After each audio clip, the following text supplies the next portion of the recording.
আজকের young generation politics মানে রাজনীতিতে যুক্ত হতে চায় না খুব একটা। আমার বরং আমি উল্টোটাই দেখছি আর কি। আমি দেখছি যে আজকের ইয়াং জেনারেশন বেশিরভাগই তারা রাজনীতিতেই যাচ্ছে।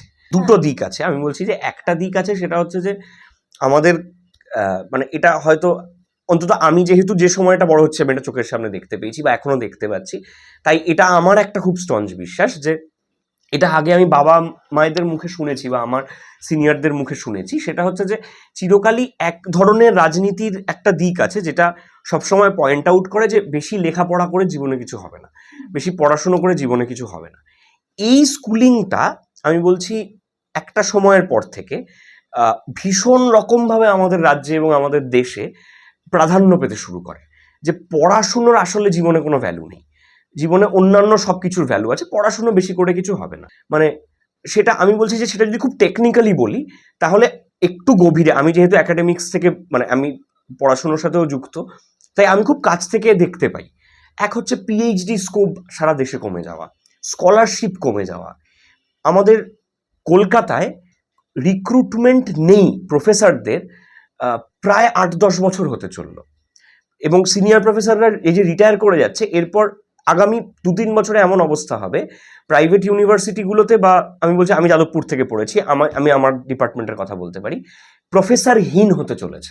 একাডেমিক্সের এক ধরনের পতন যদি আমি দেখি তাহলেই বোঝা যাবে যে আমাদের দেশে সার্বিকভাবে শিক্ষার মান নিচের দিকে আসছে। সেটা আসলে বলে যে অত পড়াশুনো বেশি পড়ো না, কারণ পিএইচডিটা কি, পিএইচডি হচ্ছে আলটিমেট একটা পড়াশুনো, তারপরে পোস্টডক হয়, রিসার্চ। অ্যাপারেন্টলি দেখলে মনে হচ্ছে আমাদের এখানে পড়াশুনো সব ঠিক আছে। কি ঠিক আছে? হয়তো ছোট থেকে যে এডুকেশনটা, primary, middle school, high school অবধি তাও একটা স্ট্রাকচার দাঁড়িয়ে আছে, কিন্তু যে মুহূর্তেই হায়ার স্টাডিজের কথা উঠছে, আমাদের দেশে এডুকেশনের মান দিনে দিনে কমছে। এইটা থেকেই বোঝা যায় যে পড়াশুনোকে গুরুত্ব দেওয়ার খুব একটা দরকার পড়ছে না। এবং আরেকটা ব্যাপার হচ্ছে, আমরা ভারতবর্ষ এখনো, আমি বিদেশে বহু জায়গায় গিয়ে কাজ করে বলছি, ভারতবর্ষে আমাদের এখানে যেভাবে পড়াশুনো হয় এবং যে ধরনের পড়াশুনো করানো হয় সেটা কিন্তু সারা পৃথিবীর বহু দেশে হয় না। আমাদের এখানে আমরা যে কোনো বিষয়কে ইনডেপথ পড়াশুনো করি, যে কারণে সারা পৃথিবীতে বহু জায়গায় এত প্রবাসী বাঙালি কেন, তারা তাদের ট্যালেন্টেই তো গেছে বেশিরভাগ মানুষ। আমি রিসেন্টলি অস্ট্রেলিয়ায় 1 মাস ছিলাম, আমি দেখলাম পুরো আইটি সেক্টরটা এশিয়ান ওয়ার্কফোর্স। ইজ বিকজ এশিয়াতে যেভাবে পড়াশুনো ইনডেপথে করানো হয়, কেন বলা হয় যে এশিয়ান বাচ্চারা, বাবা এশিয়ান বাচ্চারা বহুত পড়াশুনো করে, এটা একটা চলতি কথা আছে, তার কারণ হচ্ছে এশিয়ান বাচ্চারা ওই পড়াশুনো সিস্টেমটায় অভ্যস্ত। এই সিস্টেমটাকে বিগত বেশ কয়েক বছর ধরে নষ্ট করা হচ্ছে। সেটা ছাড়া একটা মেন্টালিটি ওয়াইজ নষ্ট করা হচ্ছে, যে কি করিস, এই তো মাস্টার্স করলাম, ও মাস্টার্স করে কি হবে, এই তো এখনো চাকরি না পেয়ে বসে থাকবি। এই দোষটা কার? এই দোষটা তো গভর্নমেন্টের। আমি মাস্টার্স করে বসে যদি থাকি একটা অত ভালো ফার্স্ট ক্লাস রেজাল্ট করে, প্রবলেমটা তো ইনফ্রাস্ট্রাকচারের, প্রবলেমটা তো আমার নয়। I am a good student, it is your problem that you cannot provide me a job.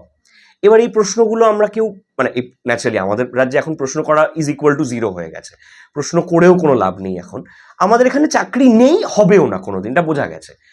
এবার এই যে পুরোটার একটা কিউমুলেটিভ রেজাল্ট আমি যেটা দেখতে পাচ্ছি, সেটা হচ্ছে যে পড়াশুনো করে কিছু হবে না, চাকরি পাবো না।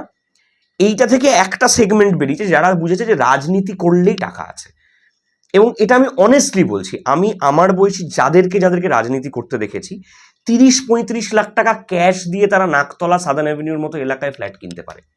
আমারই বয়সী একটি ছিল, আমি তার নাম নেব না, সে শাসক দলের একজন খুব বড় লিডার, তার কাছে 20 লাখ টাকা, 15 লাখ টাকা ক্যাশ কোনো ব্যাপার নয়। আমি 15,000 টাকা ক্যাশ কতদিন চোখে দেখিনি, তার কাছে 15 লাখ টাকা ক্যাশ কোনো ব্যাপার নয়। আমাদের বয়সী কারুর কাছে 1 লাখ টাকা ক্যাশ দিলে আমরা মাথা খারাপ হয়ে যাবে, তার কাছে 15 লাখ টাকা, 2টো আইফোন, 3টে গাড়ি কোনো ব্যাপার নয়। এবার এটা হচ্ছে কি করে? এটা কোনোভাবেই স্বাভাবিক বুদ্ধিতে সোজা পথে এটা আসতে পারে না। তার মানে রাজনীতিতে একটা বিরাট টাকা আছে, এবং রাজনীতি পশ্চিমবঙ্গে এখন একমাত্র রাজনীতিতেই টাকা আছে। তাই জন্য আমি দেখছি যে অনেকে যারা পড়াশুনোকে দাম দিচ্ছে না বা পড়াশুনো করে কিছু হবে না, তারা খুব ভালো করেই জানে তারা রাজনীতি করছে, তারা চুটিয়ে রাজনীতি করছে, এবং তারা রাজনীতিটাই আজীবন করে যাবে। তারা পার্টির ছেলে হয়ে গেছে, পার্টি অন্তপ্রাণ হয়ে গেছে এবং তারা জানে যে তাদের জন্য আর কেউ দাঁড়াক না দাঁড়াক, পার্টি ঠিক দাঁড়িয়ে যাবে। আমাদের শিক্ষামন্ত্রীও বলেছেন যে ওই চাকরিটা আমার পার্টির ছেলের জন্য বরাদ্দ, পার্টির ছেলে করবে সেই চাকরিটা। সো পার্টির ছেলের কাছেও সেটা ক্লিয়ার, তো কেন সে করবে না? আরেকটা বড় জায়গা হচ্ছে যে ছাত্রছাত্রীগুলো 26,000 শিক্ষকদেরকে হারালেন, তাদের মধ্যে আমি ধরে নিলাম সবাই অযোগ্য, একজন যোগ্য, কিন্তু সেই একজন যোগ্য টিচারের আন্ডারে যদি 40টা ছাত্রছাত্রী থাকতো একটা সেকশনে, তাদেরকে এখন কে পড়াবে? তাদের ভবিষ্যতের কথা কে ভাববে? সেই ছাত্রটা আজ না ঠিক করে অঙ্কটা শিখতে পারলো, না ঠিক করে ভূগোলটা শিখতে পারলো, সে কোনো মতে ক্লাস 10 পাস করলো, ক্লাস 12 পাস করলো, তো সে কি চাকরি ল্যান্ড আপ করবে? এবার তো ছাত্রছাত্রীটাকে দোষ দেওয়া হবে যে তুমি ঠিক করে পড়াশোনা করনি। সে যে কোনো শিক্ষক ছাড়া একটা সরকারি স্কুলে বড় হলো, সেটার দায়টা কে নেবে? কেউ নেবে না। সো ওভারঅল আমাদের এখানে শিক্ষা অত পড়াশোনা করে কিছু হবে না, এইটা আমরা এস্টাবলিশ করে ফেলতে পারি। তারা রাজনীতি করতে ইন্টারেস্টেড নয়, তারা হচ্ছে, আমি একদম পরিষ্কার করবো যে আমাদের মতো লোকেরা, যাদের সৌভাগ্য হয়েছে, যারা ভাগ্যবান যে এখনো আজকে রাতে বাড়িতে গিয়ে কি খাবো এবং সেই খাবারের পয়সাটা কোত্থেকে আসবে ভাবতে হয় না। আমার বাবা মা এখনো আমার মাথার উপর আছেন, আমার বাড়িতে একটা ছাদ আছে, বৃষ্টি হলে আমায় ভিজে যেতে হয় না, এবং আমি কি পরবো কি খাবো এটা নিয়ে আমায় ভাবতে হয় না। তারা, আমরা প্রতিনিয়ত দেখছি যে আমাদের আর কিছু হওয়ার নেই। মানে আমি আবারও বলছি, আমি এটা মানে প্রবাসে গিয়ে বলছি না, কিন্তু এটা খুব সত্যি কথা। আমি প্রবাসে গিয়ে বহু বাঙালিদের সাথে কথা বলেছি, তারা ন্যাচারালি তাদের বারবার বাড়ির জন্য মন কাঁদে, তারা বলে যে আমি ফিরে যেতে চাই, আমার এখানে খুব একটা ভালো লাগে না, কিন্তু একটাই জিনিসের জন্য তারা থেকে যায়, মানে একটাই জিনিস, এবং আমি ওই একটা জিনিসের জন্য আমিও রাজি আছি সব ছেড়ে দিতে। সেটা হচ্ছে, যদি বুকে ব্যথা হয়, একটা ফোন করলে অ্যাম্বুলেন্স চলে আসবে।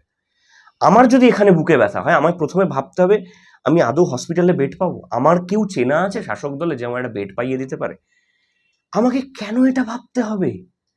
আমি একটা দেশের আমার যদি হাত কেটে যায়, আমি হসপিটালে যাই, আমার প্রথমে ভাবতে হবে ডাক্তার তো আগে 40টা অন্য টেস্ট দেবে, আমি পুরো ড্রেনড আউট হয়ে যাব, আমি কোনো বেড পাবো না, আমি না সরকারি হাসপাতাল পাবো, সরকারি হাসপাতালে ডাক্তার সেফ নয়, আমি পেশেন্ট কি করে সেফ হব? এটা আমায় কেন ভাবতে হবে 2025-এ দাঁড়িয়ে, যেখানে আমার রাজ্যের একজন সিম্পল কাউন্সিলর বা এমএলএ এর কাছে 3টে স্করপিও আছে, স্করপিও গাড়িটার দাম বোধহয় 15 লাখ টাকার ওপরে, 3টে Scorpio is equal to almost 45 lakhs, তার কাছে 3টে স্করপিও থাকতে পারে। আজকে আমার বাবার যদি বুকে সামান্য ব্যথা হয়, আমি কোন হসপিটালে যাব এটা আমাকে ভাবতে হবে? তাই জন্যই নোবডি ইজ ইন্টারেস্টেড ইন রাজনীতি, কারণ রাজনীতি করে না করে কিছু করেই আমাদের আর ঠিক করা যাবে না, উই আর ডান। মানে আমি যেরকম প্রতিদিন সকালে উঠে ভাবি নেক্সট কাজটা আমার কোত্থেকে আসবে, কি করে আমি কাজ পাবো, আমি আর কি করতে পারি, নিজেকে পরিণত করার জন্য আর কি করতে পারি। আমার বন্ধু বান্ধবরা যারা চাকরির জন্য পরীক্ষা দিচ্ছে, তারা সারা রাত পড়ছে, সারাদিন পড়ছে, নিজেরা টিউশন পড়াচ্ছে, নিজেরা টিউশন পড়ছে, মাথার চুল ছিঁড়ছে যে কোথা থেকে চাকরি পাবো, স্টিল আনসার্টেন, কোনো মতে যা পাচ্ছে হাতের সামনে করছে। কেউ এমআর এর চাকরি করছে, কেউ দিনের বেলা জোম্যাটো করছে, রাত্রিবেলা টিউশন পড়াচ্ছে, এইভাবে তাদের সংসার চলছে। সেখানে রাজনীতি করলে মানে ইজিলি ফ্ল্যাট আসছে, গাড়ি আসছে, আইফোন আসছে। রাজনীতি is a much more profitable জায়গা। অবশ্যই অজস্র পরিশ্রম আছে সেখানে, কিন্তু সেই পরিশ্রমটা আমি বলবো সেইটার থেকে অনেক বেশি পরিশ্রম যারা রাজনীতি করে না বা কোনো রাজনৈতিক দলের ছত্রছায়ায় নেই, অনেক যুবক যুবতীরা করছে, তাদেরকে আমি অনেক বেশি রেসপেক্ট করি।